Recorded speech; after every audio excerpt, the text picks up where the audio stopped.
going, everyone? Tuki here, back again with some more NHL 16 and my Boston Bruins GM mode. And in this episode, we start Season 2.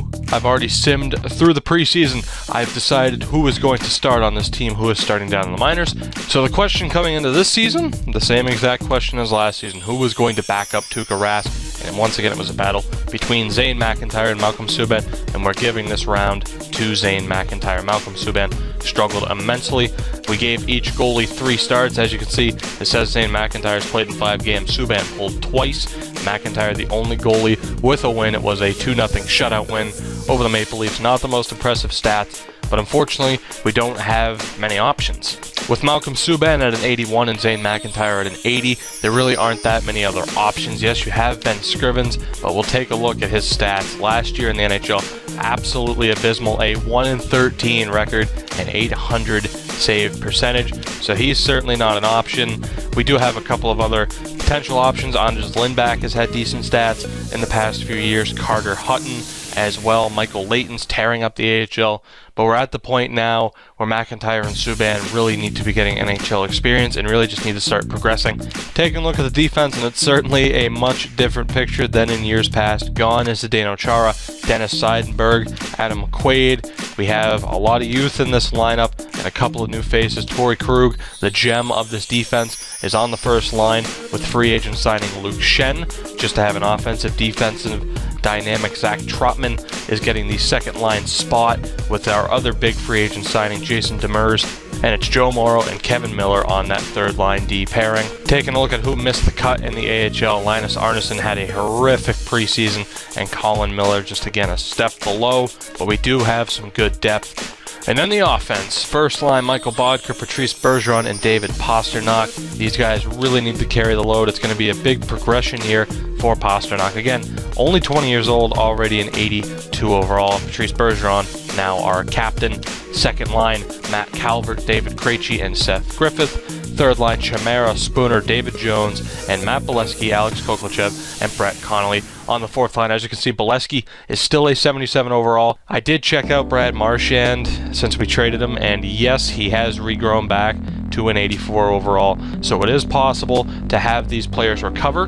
In terms of doing that, I didn't really want to put in the time and patience with Brad Marchand specifically because he is an expiring free agent. But Matt Bolesky has a 3-year deal. We got to see if he can turn this around. If not, whether we're winning or losing, we could potentially offload him. And on the AHL side, we had a couple of close calls. Again, Austin Czarnik's making tremendous progress. Zach Phillips doing well. And then just really we have good organizational depth. Anthony Kamara, Anton Bleed, Tyler Randall, Brian Ferlin are all guys who could play on that fourth line role if we decide we want to go to a more defensive or more physical fourth line. So guys, before we get started with the sim here, we do have one more preseason game against Montreal. But even before that, I just wanted to address something. Unfortunately, I'm not an established YouTuber. I am still new, so I don't have the luxury of being able to put up a 20-minute video and knowing people are going to watch it. So I want to keep these videos much shorter. So to do that, I'm going to handle the simulation a little bit differently. We're going to go on a week-by-week basis. So our first sim, we are going to October 16th, Sunday against Florida. We're going to sim those first 4 regular season games. This way I don't have to say, okay, we're playing Washington, we lost, now we're coming up against Philly, let me stop and put in our backup goalie. Then after that game, okay, let me stop and put Rask back in for Dallas. This way I can just sim the week, take care of all this other stuff. But anyway, for now, let's sim this last preseason game against Montreal. Our starters are in and we lose 4-0. That is not a very good omen. But for now, let's sim this first week of the NHL season. The Philadelphia game, we are going to get Zane McIntyre in. McIntyre will also play the second game against the Florida Panthers. Let's see how we do this week. Alright guys, week 1 has come and gone and we are not off to the best start. Tuukka Rask gets us the season opener victory against the Washington Capitals, but it was all downhill from there. Zane McIntyre gives up potentially 6 goals. He might have been pulled. We put Rask back in against Dallas, but he gets shut out 4-0, and then a shootout loss to the Florida Panthers. I'm going to stick with the current lineups for probably 2 more weeks, essentially up until the Colorado game before making any changes. And as far as the backup goaltender situation goes, we are going to give Zane McIntyre about 5 starts. If he's struggling in that point, we'll call up Subban. If Subban's struggling, we'll try and trade for a backup. I still have the bad taste in my mouth from last season where I think our backup goalies got us 1 win, if that. I don't even remember. I've tried to put it out of my mind. But anyway, let's sim this next week. McIntyre will play 2 games this week. He has the first game against Florida, and then, geez, either way, it's a tough matchup. We'll probably put him in against the Tampa Bay Lightning, who are off to a little bit worse start. But again, it's early. You can't really tell who the great teams are so far. But it'll be a big week for McIntyre. He'll get 2 more starts. Let's see what happens. Week 2 is in the books, and again, it started off so well. A 3-1 victory for Zane McIntyre, but then back-to-back losses. A 1-0 loss at Madison Square Garden, and then McIntyre's second game of the week, another 6-3 loss. Not too much is going right for us at the moment, and we still have a problem in the locker room as Matt Bolesky continues to complaining about lack of ice time, complaining about not liking management choices. So unless he really turns it around, we will take a look at player stats after this next week. And if he's not doing it, I might pose the question to you guys on what we should do. Alright guys, we finished out the opening month of October with a 2-2 record to finish it up. A 5-3 loss against Buffalo, back-to-back wins for the first time this season against the Red Wings and the New Jersey Devils, Louis Eriksson and Sidney Crosby of the New Jersey Devils. But then we followed up. Zane McIntyre gets another start. It's a 3-1 loss to the Colorado Avalanche. That is all we're going to do for the sim. I want to show you guys some early stats, and actually let's take a look at the schedule. In the month of November, we only have 1 back-to-back, so that might be the cutoff point for Zane McIntyre. Again, Detroit's off to a great start. Washington, not so much. I think we'll start Zane McIntyre in the Washington game and then decide from there what we want to do with him. But really quick, let's take a look at the stats.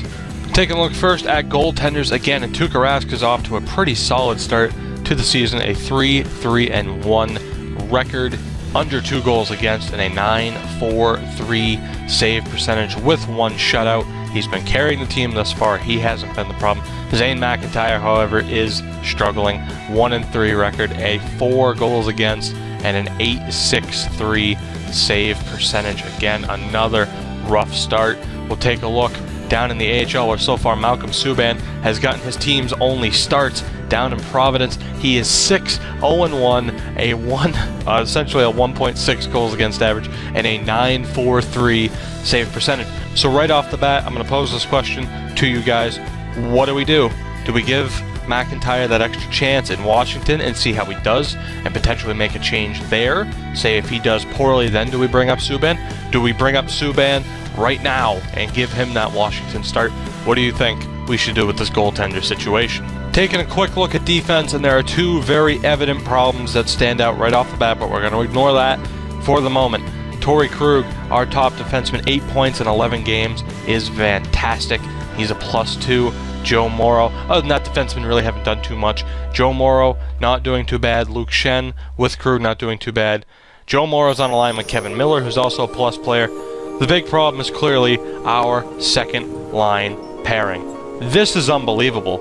How, you know what? Hold on, let me back out here. I can't even think of what we're 11 games into the season. We're 11 games into this season, and they have plus-minus numbers like that. Now, yes, plus-minus isn't the end-all be-all, but really in this game, there's not too much else you can do in order to gauge someone's success. For Jason Demers and Zach Trotman to be a -17 and a -16 is absolutely horrendous. I can't explain it, and actually, they have to have the worst 2 plus-minuses in the league. They have to. I can't imagine anybody being worse. We won't even check for just defensemen. We'll check for skaters in general. They absolutely have to be the bottom 2. Kevin Bieksa and Simon Dupre are top, and they are. They are the bottom 2 guys for plus-minus. Demir's holding steadfast at an 85 overall. Zach Trotman's actually trending upward, but it's very evident that D pairing needs to be broken up. Now, again, I guess I'll pose this question to you guys. What should we do? Jason Demers obviously isn't going anywhere. Zach Trotman can. So my question to you guys is simply this. Do we shake up the line? Do we put Morrow and Miller, one of those 2 with Jason Demers? Do we put Jason Demers on the top line with Krug? He is a 2-way defenseman. Obviously, the Krug and Shen aren't doing too bad with the offensive-defensive dynamic. Or do we send down Zach Trotman and call up someone from the AHL? Right now, I'll switch it over to Providence and give you guys a look at what our defensemen are doing. And so far, our best defenseman is Michael Wickstrand, who we acquired from Ottawa in the Seidenberg deal. He's a +7 with 4 points in 8 games. Obviously, though, he's only a 74 overall. We have Linus Arneson, who's dropped down to a 79, but he's off to a decent start. Tommy Cross at a 75, Colin Miller at a 77, trending upward, and then the other two simply aren't ready, and we're not going to call them up. Jared Hauff, who we drafted this year, who's making good progression, and Brendan Carlo. So what should we do? Should we mix up the 6 we have now, or should we drop Zach Trotman for one of these 4 defenders? Right wings, and for the most part, they're all defensively struggling. Offensively, though, we've had some good output. Seth Griffith, 6 points in 11 games. He has dropped an overall point, but he is still playing on that second line. Brett Connolly on the fourth line, trending upward, 4 points in 11 games. David Jones on the third line, just kind of staying there. He's a -7, though. He's struggling. And then David Pasternak, only 2 points in 11 games on that first line. He's also a minus player. I'll pose the question to you again, essentially with every position. What should we do with the right wings here? Again, Pasternak's on the first line. Then you have Griffith, Jones, and Connolly. Where should these guys be slotted in terms of 1 through 4? Should one of them be dropped? Again, we'll show you the AHL side right now. Right wings aren't our strongest position, but we have Ryan Ferland, 6 points in 8 games, a 76 overall player, trending upwards. Brian Gibbons, a depth player that we signed in the offseason. He's doing okay.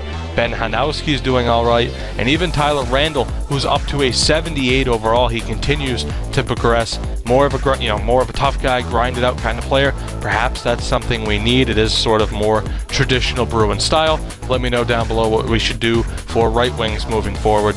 Left wings, and of course at this point it's pretty evident most of our players are going to be minus players. Bodker on the first line, 5 points. Calvert on the second line, 4 points. Matt Bolesky, 2 points in 11 games. He is up to a 79 overall again, but as you can see, he's still trending downwards, which makes no sense because he's gone up 2 overall points. And Jason Chimera, only 1 point. We got him to be more of a kind of defensive shutdown guy, and so far, he's not doing it. Same question as with the left wings. It'll be the same question with the center. Where should we slot these guys 1 through 4 on those lines? Or should we potentially send one of them down, trade one of them? Let me know. I'll give you a quick look at the left wings. Taylor Lyer doing well so far, 6 points in 8 games. He was involved in the Mark Stewart trade to Philly. Anton Bleed, Peter Solaric, who I'm not really looking to bring up. He needs time in the AHL. But really, Lyer or Lear, Anton Bleed, and Anthony Kamara, again, a grinder. We could go with a really traditional Bruins fourth line grinded out style, just with younger players. And at center, so far, only 1 goal apiece for each of them, but they don't really seem to be the problem. Kokochev on the fourth line, 6 points in 11 games. Bergeron on the first line with the same stat line. Ryan Spooner on the third line, up to an 82 overall, but he is a -6. And David Krejci on the second line, a -7. What should we do with these guys as well? I'm going to assume most of you are going to say at least move Kokochev up to that third line and put Spooner or perhaps even Krejci on the fourth line. Let me know what you think. We will take a look at the AHL, and so far, Austin Czarnik is just on fire. 12 points in 8 games, tearing up the AHL. Has he done enough to make the jump? And if so, who should we send down? Noah Asiari also doing pretty damn well, but really Austin Czarnik is the shining star. Let me know what we should do. Not going to bother with the standings because it's obvious we are out of a playoff spot, nowhere near a wildcard spot. The Providence Bruins are doing all right, but obviously I don't care too much about messing up their chemistry. Now, I've posed enough questions to you guys already, but again, let me know what we should do. Should we perhaps go out for an early trade? Is there anyone I should have my eyes on? Keep it kind of realistic. Again, anybody can trade a couple of first-round picks and get any player they want. Put it this way, we're playing Calgary next. Will Calgary trade Mark Giordano, Johnny Gaudreau, or Sean Monahan? No, so I'm not going to bother trying to get them in this GM mode. But that'll do it for now, guys. Again, give me your feedback. I posed a lot of questions to you guys, but we'll see how the month of November goes for this team. Leave a like if you've enjoyed this video. Subscribe for more. I said in the previous video I plan on doing daily uploads. I'm never going to hold myself to a schedule again because you never know what's going to happen. But this series is going to be more consistent. Make sure to spread the word, and I will catch you all next time.